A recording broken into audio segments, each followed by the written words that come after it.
In the early 20th century, a nation that publicly claimed to fear standing armies quietly discovered that war, once industrialized, could be made predictable, repeatable, and profitable. And the uncomfortable truth is that long before most citizens noticed, violence had already been reorganized into contracts, supply chains, balance sheets, and quarterly expectations, turning moments of national emergency into something far closer to a permanent commercial ecosystem than a temporary moral crisis. Because when cannons are replaced by assembly lines and soldiers by standardized logistics, conflict stops being an interruption to the economy and becomes one of its most reliable customers. And that realization did not arrive suddenly or through conspiracy, but through a series of rational decisions made under pressure, each one defensible in isolation, each one expanding incentives that no one later seemed able to fully control. To understand how this happened, it is necessary to return to a country that once defined itself by its distance from European militarism, a republic that emerged suspicious of standing armies and deeply wary of war debts, shaped by leaders who believed that permanent military establishments corrupted democracies and entangled nations in unnecessary conflicts. And for much of the 19th century, this suspicion was not theoretical but practical, because the United States maintained only a modest peacetime force, mobilizing quickly when wars came and demobilizing just as quickly when they ended, returning soldiers to civilian life and factories to civilian production, a pattern visible after the War of 1812, after the Mexican-American War, and even after the Civil War, when, despite the scale of destruction, the country still resisted the idea of a massive permanent military economy, preferring instead the cheaper and politically safer route of temporary mobilization followed by rapid drawdown. This approach was not only ideological but economic, because the United States was expanding westward, industrializing, and absorbing waves of immigration, and war was seen as a disruptive expense rather than a growth strategy. Yet beneath this surface reluctance, something else was quietly changing, as industrialization itself altered the nature of warfare, making victory less about individual bravery and more about steel production, rail capacity, standardized weapons, and logistical coordination. And as factories learned that wartime demand could absorb enormous output at guaranteed prices, a subtle shift began in how conflict was perceived by those who supplied it. The turning point came with the First World War, not because the United States fought longer or harder than others, but because it arrived late enough to observe what modern industrial war required and organize itself accordingly, creating centralized agencies to coordinate production, finance, shipping, and labor, effectively synchronizing government authority with private industrial capacity on an unprecedented scale.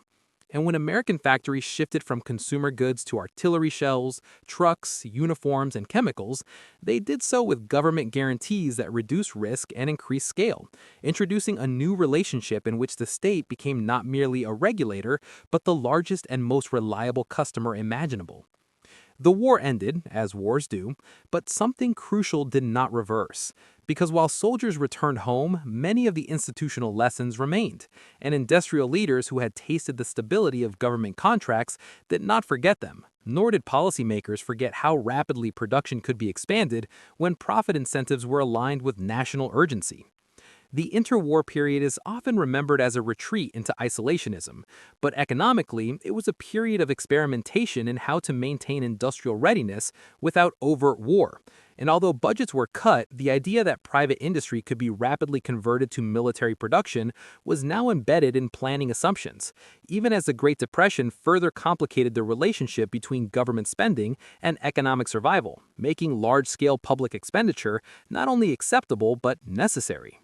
When the Second World War arrived, it did not create the modern American war economy so much as it perfected it, transforming the entire nation into a coordinated production system where automobiles became tanks, refrigerators became bomb casings, and universities became research laboratories. And the scale was so vast that it permanently altered expectations, because by 1944, the United States was producing aircraft, ships, and weapons in quantities that dwarfed all previous conflicts, demonstrating that war could mobilize idle labor, accelerate technological innovation, and pull an economy out of depression, not as an abstract theory, but as a measurable outcome. Yet this success carried a hidden cost, because when peace returned, the country faced a dilemma it had never encountered before at such scale: how to dismantle an industrial apparatus that had become central to economic stability without triggering unemployment, recession, or geopolitical vulnerability. And unlike previous eras, the world after 1945 did not offer the illusion of safety, as the rapid emergence of the Soviet Union as a rival power created a permanent sense of threat that justified continued military preparedness. It was in this context that the United States made a decision that would shape the next century, choosing not to fully demobilize, but to maintain a large standing military supported by continuous production, research, and procurement, effectively normalizing war readiness as a permanent condition rather than an emergency response. This decision was not driven by a single ideology or secret plan, but by converging incentives. Because political leaders feared appearing weak, military planners feared technological surprise, industrial firms feared losing lucrative contracts, and local economies feared losing jobs tied to defense facilities, creating a self-reinforcing loop where preparedness justified spending, spending justified infrastructure, and infrastructure created constituencies that demanded continued spending. Over time, this loop became formalized into what President Dwight Eisenhower would famously warn about as the military-industrial complex, a phrase that was not an accusation of corruption so much as a structural observation about how incentives align when defense, industry, and politics become interdependent. What made this system particularly durable was that it did not require constant large-scale wars to function, because research and development, maintenance, training, and incremental upgrades could absorb enormous budgets even in peacetime, while smaller conflicts, proxy wars, and ongoing deployments provided real-world justification for continued expansion. The Cold War transformed war from an episodic event into a continuous background condition, a state of readiness punctuated by limited conflicts that tested weapons, tactics, and logistics without triggering total war. And in this environment, defense spending became less about winning specific wars and more about sustaining a technological edge, measured in metrics like deterrence, readiness, and force projection, concepts abstract enough to resist clear endpoints. As a result, defense budgets grew not only in response to threats, but as a function of bureaucratic momentum, because once a weapons system entered development, it created jobs, facilities, and political support that made cancellation costly, both economically and electorally. And even when strategic doctrines shifted, existing systems often survived through rebranding rather than elimination. The psychological dimension of this transformation is critical because humans are loss-averse, and it is politically easier to justify continued spending to prevent hypothetical future disasters than to accept visible present losses in employment or perceived security, a bias that quietly favors expansion over contraction,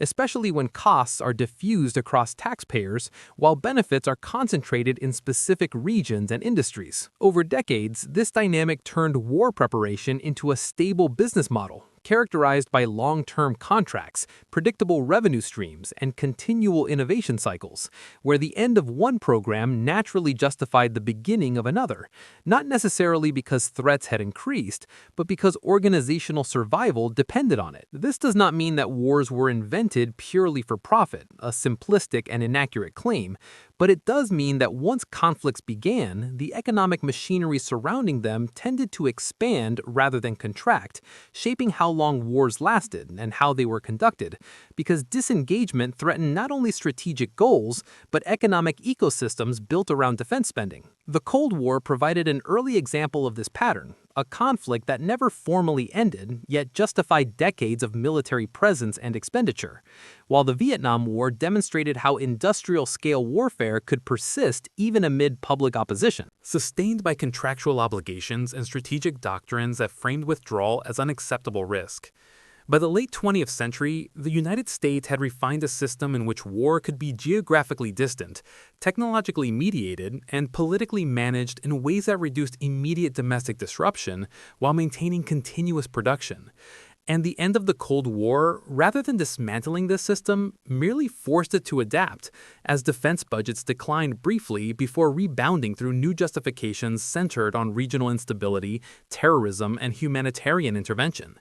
The attacks of September 11th accelerated this adaptation dramatically, transforming security into an all-encompassing economic category that extended beyond traditional battlefields into surveillance, intelligence, cybersecurity, and homeland defense, further expanding the definition of war-related spending and embedding it even more deeply into everyday governance.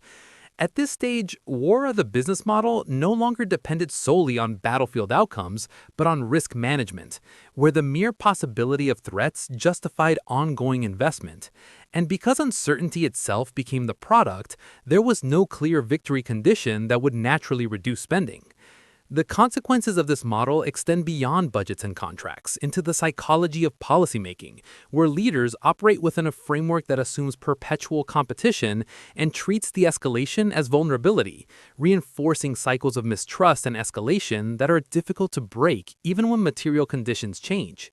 Economically, the model has proven resilient, channeling enormous resources into research and production that have yielded technological spillovers, from aviation to computing, while simultaneously diverting talent and capital from civilian uses that might generate broader social returns, a trade-off rarely evaluated transparently because the costs are diffuse and long-term.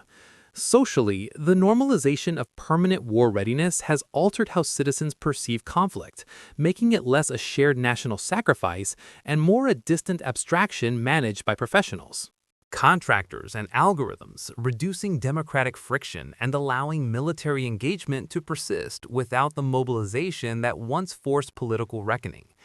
This distance does not imply indifference, but it does reduce the feedback mechanisms that historically limited the duration and scope of wars, enabling a system where conflict can continue at low intensity indefinitely, sustained by routines rather than resolutions.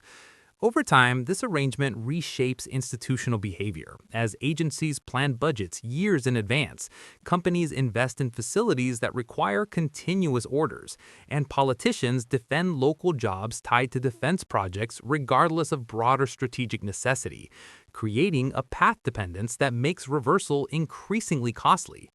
The irony is that a system originally justified as a means of protecting democracy now operates according to logics that are largely insulated from democratic intervention, not through secrecy, but through complexity, because the sheer scale and technical nature of modern defense systems make meaningful public oversight difficult. And when outcomes are framed in terms of avoided disasters rather than achieved peace, success becomes impossible to measure. None of this suggests inevitability or malice, but it does reveal how incentives, once established, can outlast the conditions that created them, turning exceptional measures into permanent structures. And this is the most disturbing realization of all, that the transformation of war into a business model did not require abandoning moral values or democratic principles, only the gradual accumulation of rational choices made under uncertainty, each one shifting the baseline of what felt normal.